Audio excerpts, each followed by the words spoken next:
আসসালামু আলাইকুম। ভয়ঙ্কর কিছু দৃশ্য নিয়ে হাজির হলাম পদ্মা সেতু থেকে বরিশাল থেকে ঢাকার আসার পথে।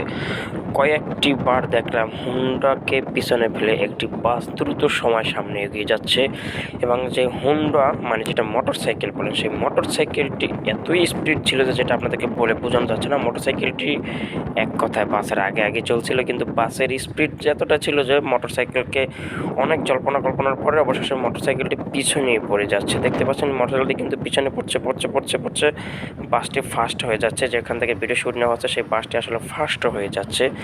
তারপরও দেখতে পাচ্ছেন অবশেষে এইটি পিছনে পড়ে গেল, কিন্তু তাতে লাভটা হলো কি, মোটরসাইকেলটা এত স্পিডে চলেও সে পিছনে পড়লো। হুট করে আমাদের এই বাসের সামনে আরেকটি বাস ওভারটেক করে ফেলল মুহূর্তের ভিতরে। দেখতে পাচ্ছেন কত স্পিডে তাহলে ওই বাসটা গেল, তাহলে তো আরও ভয়ানক একটি বাস এবং ভয়ানক ট্রাক।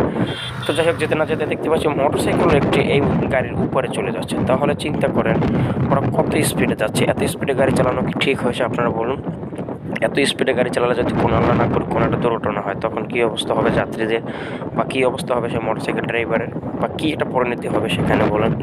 তো আমি বলবো আপনারা সবাই স্লো মোশন এবং নিয়ন্ত্রণের বাহিরে গাড়ি চালাবেন না, নিয়ন্ত্রণ অনুযায়ী গাড়ি চালাবেন, যাতে করে আপনারা গাড়ি নিয়ন্ত্রণ রাখতে পারেন এবং যাত্রীদেরও কোনো ক্ষয়ক্ষতি না হয়। না হলে দেখেন যে বাসটি থেকে আমরা ভিডিও শুটে নিচ্ছি, বাসটি কত সুন্দর যাচ্ছে, কি মোটরসাইকেলকে পিছনে ফেলে যাচ্ছে, কিন্তু এই বাসটিকে পিছনে ফেলে আরও একটি বাস মুহূর্তের মধ্যে শাঁসা করে টেনে উপরে চলে গেল। দেখতে আপনারা পিছনে দেখে আসছেন। এরপরে মোটরসাইকেল একটিও এই বাসটিকে ওভারটেক করে পিছনে চলে গেল, আমাদেরকে পিছনে ফেলে তারা আগে চলে গেল। এটা কিন্তু মোটেও ঠিক হয়নি এত স্পিডে গাড়ি চালানো।